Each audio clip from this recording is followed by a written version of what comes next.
La vie est devenue difficile. Très difficile. Tellement difficile au point où il faut faire beaucoup de calculs pour s'en sortir. Beaucoup de calculs. Dans tous les sens du terme. Que ce soit dans le choix de vos amis, de vos collaborations, de vos relations, trop de calculs. Et parfois dans ces calculs, les hommes ne réfléchissent pas suffisamment. Se croient être les sauveurs du monde. Alors que la nature ne fonctionne plus comme ça. En tout cas, les femmes ont compris ça depuis. Il y a un thème que chaque homme devrait pouvoir intégrer dans sa tête. L'hypergamie. L'hypergamie. C'est le fait qu'une personne soit intéressée par une autre personne qui a un statut social plus élevé, un statut économique plus élevé, qui a un niveau plus élevé. Et quand vous observez les femmes, vous vous rendez compte que c'est ce qu'elles font au quotidien. Aucune femme ne veut se mettre avec quelqu'un qui a un statut inférieur à elle. Aucune femme ne voudrait se mettre avec quelqu'un qui est plus pauvre qu'elle, qui socialement est moins coté qu'elle. Il y a des exceptions, bien évidemment. Vous allez me parler des sugar mommy et tout ce qui va dans ce sens-là. On pourra en débattre dans une autre vidéo. Et dans plus de 90% des cas, les femmes sont hypergames. Pourquoi est-ce que les hommes ne devraient pas l'être aussi?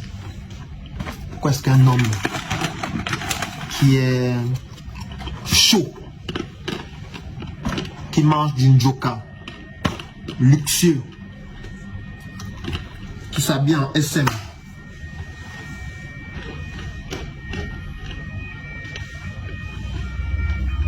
pourquoi lui aussi il ne devrait pas être hypergame? Pourquoi devrait-il toujours se contenter de ce qui est inférieur à lui, alors qu'il pourrait aussi viser plus haut? Le monde a changé. Moi, je recommande à tous les hommes d'être aussi hypergames. Si vous voulez des amis, cherchez des amis qui ont un niveau supérieur. Si vous voulez des collaborateurs, cherchez des collaborateurs qui ont un niveau supérieur. Quand je dis un niveau supérieur, ce n'est pas uniquement de l'argent. Ça peut être supérieur intellectuellement, ça peut être supérieur culturellement, ça peut être supérieur sur le plan du relationnel, du lobbying. Il y a tellement d'aspects. Mais désormais évaluer. Parce que tous les autres évaluent. Nous sommes les seuls à ne pas réellement évaluer. Lorsqu'une femme veut se mettre avec quelqu'un, elle prend le cahier, elle écrit. Quand je dis qu'elle écrit, c'est une image pour dire qu'elle calcule, elle mesure. Elle se dit, est-ce que je peux être en sécurité avec ce monsieur? Est-ce qu'il peut s'occuper de moi? Et du coup, elle est extrêmement exigeante. Pourquoi nous ne sommes pas aussi exigeants? On ne doit pas seulement être exigeant physiquement, c'est trop petit. Moi, je dis toujours qu'on ne peut pas faire un rapport sexuel pendant 24 heures.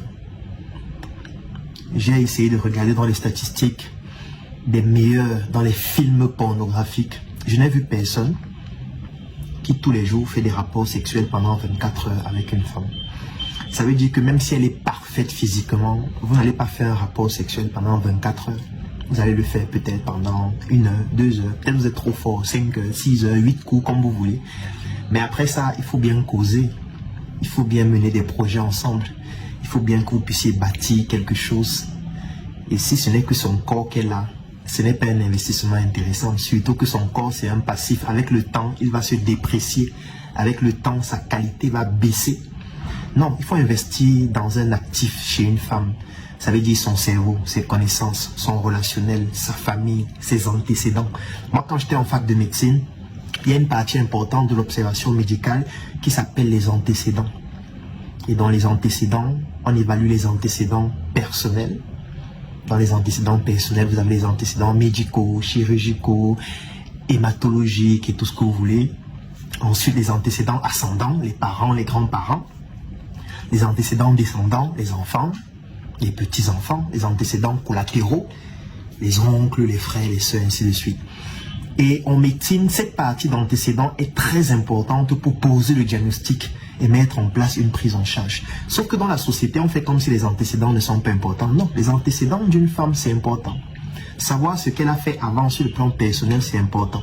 Avoir les antécédents ascendants concernant sa famille, ses oncles, ses tantes, c'est-à-dire collatéraux aussi, et descendants si elle a des enfants et tout le reste, c'est fondamental pour prendre une décision.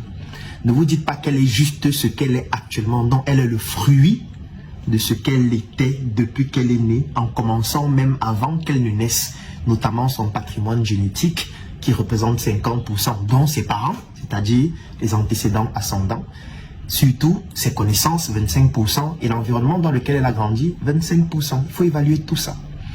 Nous les hommes, nous devons tout calculer désormais. Sinon, nous allons périr brutalement, comme certains périssent déjà. Rendez-vous demain pour une nouvelle chronique. J'offre 3 mois d'accompagnement sur mesure gratuitement à tous les membres de la Startup Academy. La Startup Academy, c'est cette initiative qui a vu le jour en 2016 et qui est basée sur un trépied que nous appelons le trépied idéologique, qui comporte la sensibilisation en ce qui concerne l'entrepreneuriat, la formation sur tous les métiers et les secteurs d'activité qui tournent autour des opportunités d'affaires et enfin l'investissement dans des projets.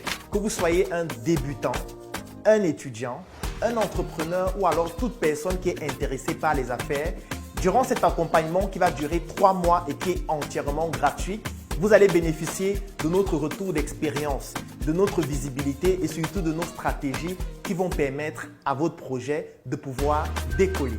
Je vais laisser un lien dans la description de cette vidéo et en commentaire.